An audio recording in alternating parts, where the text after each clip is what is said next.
पुरी श्री जगन्नाथ मंदिर गला बेले बाटरे पड़ो ओमकारेश्वर देव मंदिर। मु प्राय समय पुरी जाए हेले ओमकारेश्वर मंदिर केबे भी जाई नथिली। एथर जगन्नाथ मंदिर गला बेले मु कहली मु ओमकारेश्वर मंदिर निहाती जीवी, केबे भी देखि नथिली। सेठी कोन 108 शिवलिंग अछंदी, मु निहाती जीवी। सेति लागि मु आको कहितली मते ओमकारेश्वर मंदिर जिबा पाई। सेठी माने भीतर को गला परे बहुत बढ़िया लागिला बुलिबा पाई। एते बढ़िया लगिला सेठी। एठी मो पुआ हमर बसी वीडियो करते होजी केमते गछ पत्र डाल धरिकी।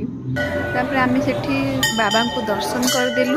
दर्शन कर साला पर आमे टिके चारिपट माने बुलिया पे बाहर गलु। एते बढ़िया हेची तेरा आमे बुला बुली कर देलु। तापर एठी आसे देखिलु राधा कृष्ण दोली रे झुलुछंती। एठी टिके समय रहिकी टिके वीडियो बनै देलु। ओ पुआ ठी केमितिका वीडियो बनौची।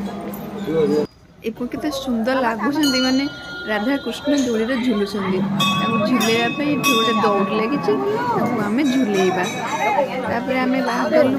आउ सेठी जगन्नाथ मंदिर भी थिला। सेठी जगन्नाथ को दर्शन कलु। आउे सेठी कौन गोटे चक्रटी थिला। एते ओजन सेटा बुले ही पारनी। ये बाप केमिति बुलाउछन बुला बुला तीन मिसिकी बुलाउ।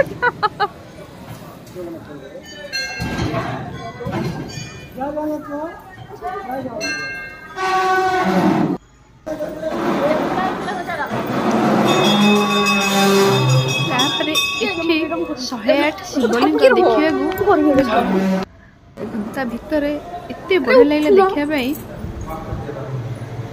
108 शिवलिंग माने मुझे देखी नी, मोबाइल देखी। तापर गली भल से देखली मो पुआ केमती वीडियो बनाऊँगी पूरा स्पीड रे।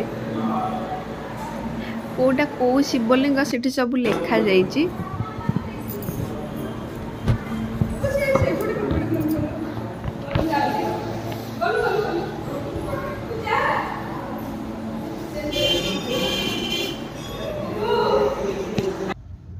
एपट सेपट करके से वीडियो बन चलती से।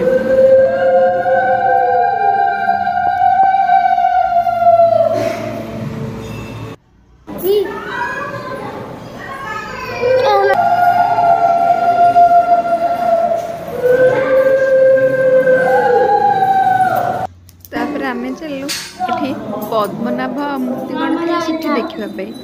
विष्णुकर पद्मनाभ मूर्ति देखापी हम देख सारापर एठी बुलाबुली कलु। बुलाबुली कर सारे मो पुआ कहला मो राधा कृष्ण को